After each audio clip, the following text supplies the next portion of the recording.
12th standard தமிழில் unit 5 பார்த்துட்ருக்கோம். மதராசப்பட்டினம் 3 நூற்றாண்டுகளாக ஆங்கிலேயர் அடித்தளம் அதிகாரம், அதாவது 3 நூற்றாண்டுகளாக வந்து ஆங்கிலேயர்களோட அதிகார மையமாக இருந்தது சென்னை தான். தென்னிந்தியாவின் நுழைவு வாயில்.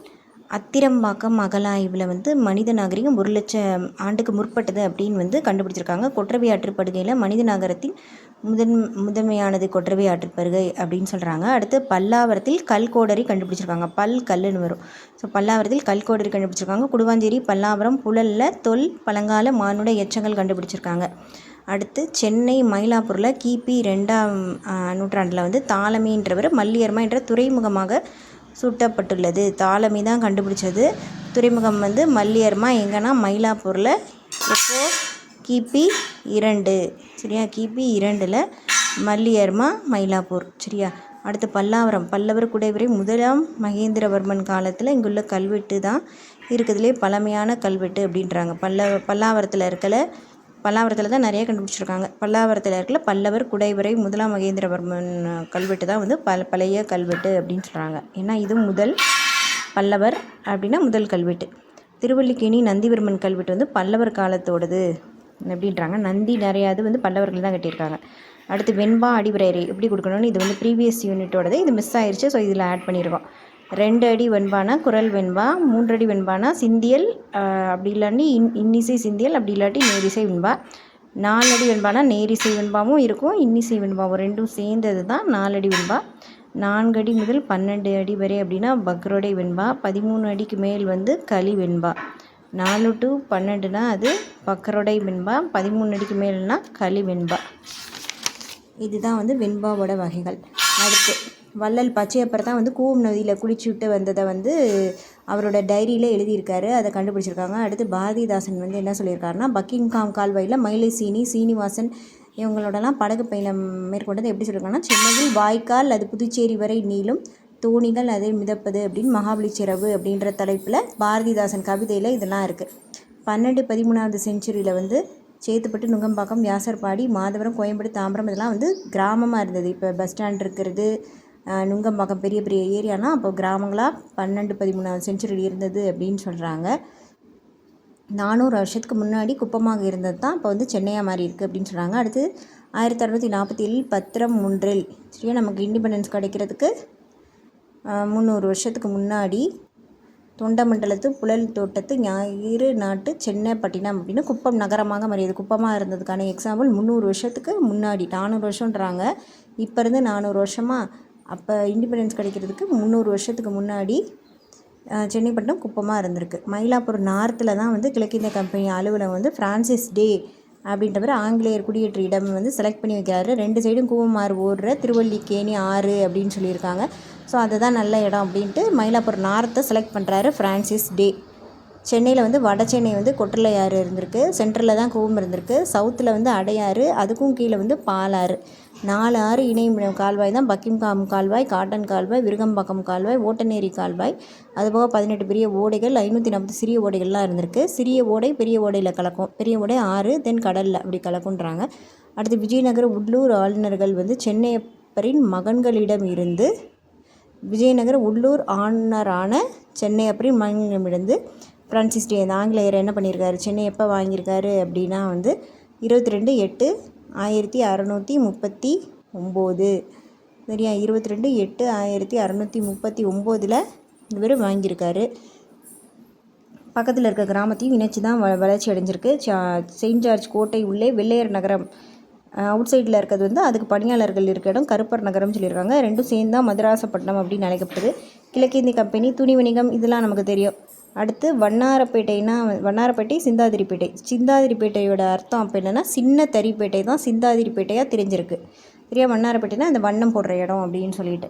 நார்த்தில் வந்து சென்னை மதராசப்பட்டினம்னு, சவுத்தில் இருக்குது சென்னைப்பட்டினம். ரெண்டும் சேர்ந்து ஆங்கிலேயர்கள் வந்து அதை மதராஸ் அப்படின்னு கூப்பிட்டு அதை இப்போ மெட்ராஸ் அப்படின்னு ஆகி சென்னை ஆயிடுச்சு.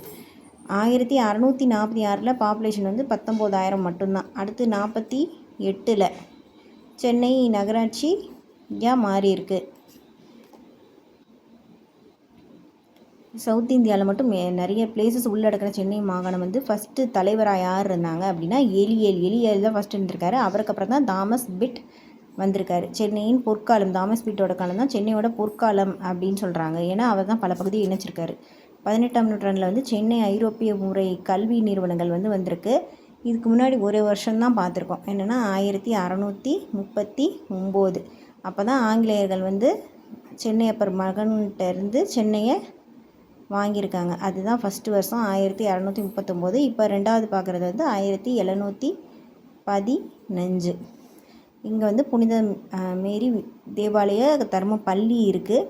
ஆசியாவோட முதல் ஈரோப் கல்விமுறை சென்னைக்குள்ள வந்துச்சுன்னு பார்த்தோம்ல. ஸோ ஃபஸ்ட்டு கல்விமுறை எது மூலமாக வந்திருக்குன்னா இந்த ஸ்கூல் மூலமாக வந்திருக்கு. ஸோ வந்து எப்படி ஞாபகம் வச்சுக்கலாம்னா 15 வயசில் வந்து 10th ஸ்டாண்டர்ட் படிப்பாங்க இல்லையா. ஸோ 10th ஸ்டாண்டர்ட் படிக்கிற வயசில் கரெக்டாக அந்த ஸ்கூல் வந்து இன்ட்ரடியூஸ் ஆகுது 11th 12th. அடுத்து 1812 சென்னை கோட்டை காலேஜ்னால் 12th முடித்த பிறகு தான். அடுத்து வர்றது 1812. 12th கம்ப்ளீட் பண்ணதுக்கப்புறம் என்ன பண்ணுறாங்க, காலேஜ் போகிறாங்க. சென்னையிலேயே போகலாம் அப்படின்னு சொல்லிட்டு சென்னை கோட்டை காலேஜ். அடுத்து 1837 கிறிஸ்துவ காலேஜ். அடுத்து வந்து 1840 பிரசிடென்சி பள்ளி, பின்னாடி மாநில கல்லூரி அப்படின்னு ஆயிருக்கு. ஓகேவா. ஃபஸ்ட்டு வந்து 12th முடித்தோடனே ஒரு காலேஜ் போவாங்க. அடுத்து நிறைய பேர் என்ன பண்ணுவாங்க, ரொம்ப ஏஜான பிறகு 40 வயசுக்கு முன்னாடி ஏதாவது ஒரு டிகிரியார் முடிக்கணும் அப்படின்னு சொல்லிட்டு ஒரு காலேஜுக்கு வந்து போவாங்க. அதுதான் என்னது, கிறிஸ்துவ கல்லூரி. 1837 கடைசி நேரத்தில் 40 வயசுக்குள்ளே ஏதாவது படிக்கணும் அப்படின்னு சொல்லிட்டு போவாங்க. அடுத்து ஸ்கூல் பிரசிடென்ட் அப்படிலாம் கண்டிப்பாக 40 வயசுக்கு மேலே தான் இருப்பாங்க. பிரசிடெண்ட்லாம் மோஸ்ட்லி 40 வயசுக்கு மேலே தான் இருப்பாங்க. ஸோ பிரசிடெண்ட்லாம் 40 வயசுக்கு மேலே தான் இருப்பாங்க. 37 வந்து இந்த மோஸ்ட்லி பிஎட்லாம் வந்து நம்ம பண்ணுறதில்ல, 40 வயசு ஒட்டி வரும்போது தான் பண்ணிக்கிட்டு இருப்போம்.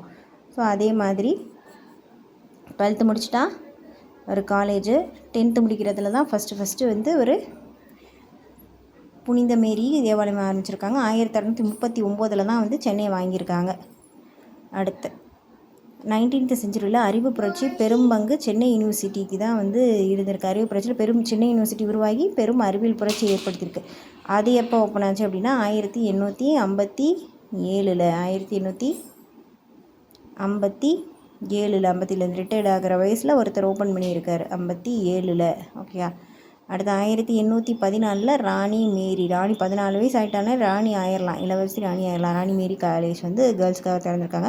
ஆங்கிலேயர் நிதியுதவியின்றி இந்தியர் உருவாக்குறது வந்து நாங்கள் பச்சை இந்தியன் அப்படின்ட்டு பச்சையப்பன் காலேஜ் உருவாகியிருக்கு. 19th செஞ்சுரியில் வந்து அச்சு பரவல் நாளிதழ்லாம் இன்க்ரீஸ் ஆகிருக்கு. அடுத்து இந்தோ சாரணிய கட்டடக்கலை. இந்தோ சாரணிய கட்டடக்கலைனா என்ன, முகலாயம், பிரித்தானிய, இந்திய பாரம்பரியம் எல்லாம் சேர்ந்தது. அதே மாநிலம் தான் 1768 ஃபஸ்ட்டு பில்டிங் எங்கே கட்டப்பட்டிருக்குன்னா சேப்பாக்கம் அரண்மனை தான் அந்த காலத்தில் ஃபுல்லாக எதனாலும் அரண்மனை தான் ஃபஸ்ட்டு கட்டுவாங்க. ஸோ அந்த மாதிரி கட்டியிருக்காங்க. இது எந்த வருஷம், 1768. இப்படி கல் அடுக்கி வச்சோன்னா மேலே கீழேன்னு அடுக்கி வச்சோன்னா அந்த 8 ஷேப்பில் வந்துடும். ஸோ 8 6 கல்லாக எடுத்து வைக்கணும். 6 கல்லாக எடுத்து வச்சா 68. சாரணிக்குனாலே இப்படி கட்டட பில்டிங் ஞாபகம் வந்தோம். சாரணி கட்டடம் வந்து ஃபஸ்ட்டு வந்து சேப்பாக்கம் அரண்மனை 68. சரியா. அடுத்து மத்திய தொடர்வண்டி நிலையம், அடுத்து சவுத்தில் இருக்க தொடர்வண்டி நிலையம், எழும்பூர் பொது அஞ்சல் அலுவலகம், உயர்நீதிமன்றம், சென்னை யூனிவர்சிட்டி ரிப்பன் கட்டிடம், விக்டோரியா எல்லாமே இந்த மாடலில் கட்டினது தான். அதுக்கப்புறம் டாக்குமெண்ட்டை ஸ்டோர் பண்ணுறதுக்காக மெட்ராஸ் ரெக்கார்ட் ஆஃபீஸ் வந்து உருவாக்கியிருக்காங்க. அதுவும் சரணரி கட்டடக்கலை. தமிழ்நாட்டின் ஆவண காப்பகம் அப்படின்னு வரலாற்று முதன்மை தரவுகள் வந்து சொல்கிறாங்க. இது வந்து தமிழ்நாடோட ஆவண காப்பகம் அப்படின்றாங்க. இந்தியாவோட முதல் பொது நூலகம் எதுனா கன்னிமாரா நூலகம். 1756 ஃபஸ்ட்டு ரயில்வே ஸ்டேஷன் ராயபுரத்தில் உள்ள எழும்பூரில் ரயில்வே ட்ரம் வண்டிகள் ஏற்படுது. கரெக்டாக ரிப்பப்ளிக் வர்றதுக்கு 100 வருஷத்துக்கு முன்னாடி, ரிப்பப்ளிக் ஆக போகுது அப்படின்னு 100 வருஷத்துக்கு முன்னாடியே வந்து ட்ரெயினில் ட்ரம் வண்டி அந்த மாதிரி விட ஆரம்பிச்சிட்டாங்க. அதுக்கப்புறம் சென்னை இலக்கிய சங்கம் அதுவும் ஒரு வந்து நூலகம் தான். சரியா. 1812 கோட்டை கல்லூரியின் நினைவாக உருவான இந்நூலகம் தான் இருக்கிறதுலே பழைய நூலகம் அப்படின்னு சொல்கிறாங்க. நூலகம் வந்து 12th ஸ்டூடெண்ட்ஸ் இல்லை 12th முடிச்சுட்டு தான் வந்து அப்படி லைப்ரரியில் போய் படிக்க போவாங்க. கோட்டை கல்லூரியின் நினைவாக உருவாக இந்நூலகம். அடுத்து கன்னிமாரா நூலகம்னா இது வந்து நமக்கு தெரியும். கன்னிமாரா நூலகம் வந்து 60 வயசுக்கு மேலே இருக்கவங்கள தான் விடுவாங்க. ஸோ 60. அருங்காட்சியகத்தின் அடையாளமாக தொடங்கப்பட்ட இந்நூலகம் இந்தியாவோட முதல் பொது நூலகம். அருங்காட்சியகம் பார்க்குறதுக்கு தான் ஃபஸ்ட்டு வச்சுருக்காங்க. அதுக்கப்புறம் வந்து அது நூலகமாக மாற்றிட்டாங்க.